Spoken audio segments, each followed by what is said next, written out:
اس لیے اب آپ بات کریں سوال کیجیے. اسی حوالے سے جو میں پوچھتا ہوں کہ ہمارا جتنا حصول ہے، ہمارا جتنا حاصل کرنے کا شوق ہے، اس میں معافی بھی ہے، دعائیں بھی ہیں، سب ہے. اس میں جو لذت ہے یہ سب گناہ کے دم سے نہیں. سر اگر کیا کہ سر ایک تضاد ہی نہیں ہے، اگر تضاد ہی نہیں تو ثواب کا کیا تصور؟ گناہ ہی نہیں تو ثواب کا تصور. مطلب میں سمجھتا ہوں سر کہ کئی دفعہ راتوں کو جب اللہ سے دعا مانگتے ہیں اپنی معذرت کے لیے، اپنی معافی کے لیے، تو بڑی لذت محسوس ہوتی ہے، بڑا مزہ آتا ہے. یہ چاہتا ہے کہ یہ سلسلہ معذرت کا، معافی کا چلتا رہے. یہ سوچتے ہیں کہ اگر یہ معذرت ہو گئی، اگر یہ معذرت ہو گئی کیا آتا ہے، اگر یہ معذرت ہو گئی تو شاید بھی لذت قائم رہے. ہاں ٹھیک ہے، تو بڑے اہم سوال ہے. تو اس لذت کی اہمیت کس بنا ہے؟ آپ بات سمجھ رہے ہو شریعہ سوال کی اہمیت؟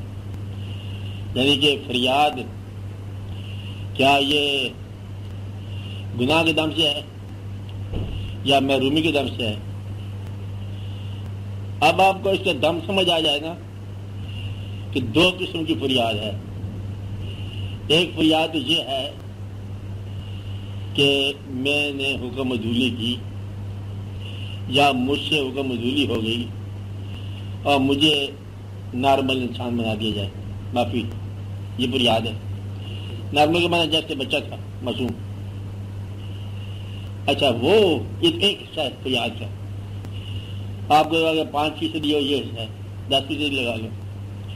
ایک فریاد جو ہوتی ہے وہ یہ ہے کہ غم جوانی کو جگا دیتا ہے لطف خواب سے، ساز یہ بیدار ہوتا ہے اسی مزراق سے.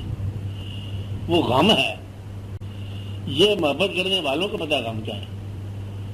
واضح نہیں؟ یعنی کہ آپ کا ناراضگی جو ہے نا یہ ہم سے برداشت نہیں ہوتی. وہ گناہ تو پیچھے رہ گئے. گناہ کا چلے گیا مطلب مین کو مین بنا دے اللہ میاں. مطلب ہم بشر میں چلے گئے تھے تو انسان بنا دے. یہ تو گناہ کا کانسیپٹ ہوا.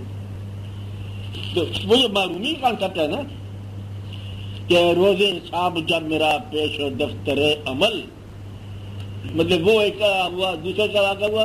دوسرا واقعہ یہ ہوا کہ مجھے اپنے تقرب عطا فرما. تقرب سے معروم ہونے کے اندیشے سے جو گناہ ہوتے ہیں، فریاد ہوتی ہے، وہ اور کیا ہے؟ وہ قرب والوں کی خواہش. یہ سوز والے محبت کرنے والے جانتے اس بات کہ لو کیا ہے؟ نیئرنیس کی خواہش. نیئرنیس نہ ملے تو فریاد بن جاتی ہے. گناہ نہیں ہے اس میں. گناہ سے آپ سے کیا واسطہ اس کا محبت کرنے والوں کا؟ وہ تو تقرب چاہتے ہیں، قریب رہنا چاہتے ہیں. تو قریبی سے معروم ہونے کے لیے فریاد بنتی ہے، وہ اور ہے. یہ بھی فریاد ہے. اتنا ہی سوز ہے اس میں، بلکہ زیادہ ہے. پھر ایک فریاد یہ ہے کہ یا اللہ یہ نادان ہیں ان کو معاف رکھنا. سونے والوں کے لیے جاگنے والا فریاد کر رہا ہے. آپ بات میں یہ بھی ایک ہے. یہ اقبال وغیرہ قسم کے لوگ ملت کے لیے، ملت کے پاسمان دعا کر رہے ہیں، فریاد کر رہے ہیں، شب بیداری کر رہے ہیں. پیغمبر جو ہے مطلب وہ دعا کر رہے ہیں، راتوں کو جاگ جاگ کے دعا کر رہے ہیں، رو بھی رہے ہیں، دعا بھی کر رہے ہیں. آپ بات سمجھ لو. تو وہ سوز وہی ہے. تو اس سوز کا ایک درجہ ہے جو آپ گناہ کا بات کر رہے ہیں.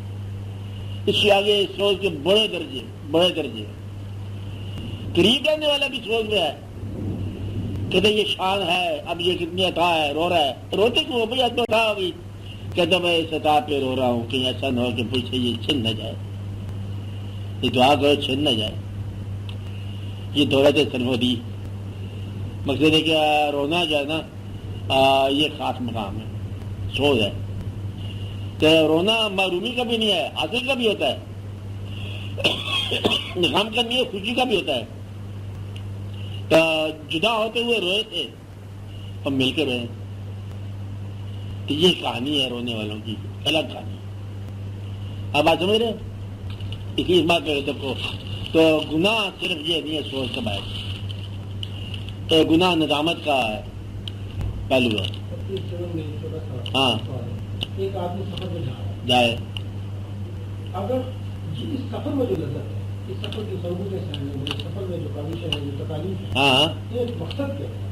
اس میں جو لذت ہے وہ حصول میں اگر بس منظر آ گئی تو بس مجھے نکاح کی چیزیں بن جاتی مطلب ہے کہ یہ سفر جاری رہے اور منزل نہ ملے. دیکھو اگر مقصد دنیاوی ہے تو سفر میں لذت بھی نہیں ہے، ٹھیک ہے کی بات ہے.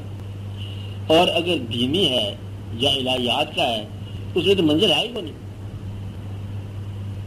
چلتے چلو، منزل آ جانے والی بات ہی نہیں ہوتی وہاں.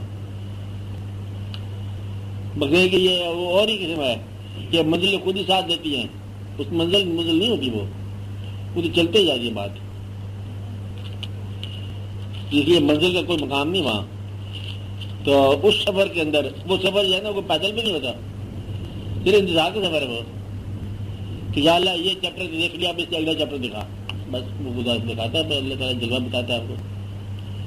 جلووں کا طلب جو ہے نا یہ ایک اور قسم کی کہانی ہے، اور اس کہانی کے اندر سب فقیریاں پوری ہو جاتی ہیں، فقیری درویشی سب ختم ہو جاتی ہے. تو یہ پیچھے رہ جاتی ہے، میرا مطلب ہے آگے جلوہ ہی جلوہ ہے. جلوے کے آگے تو پھر آپ ذات ہی ہے نا، ذات سے کم جلوہ ہے اور جلوے کے آگے ذات ہے.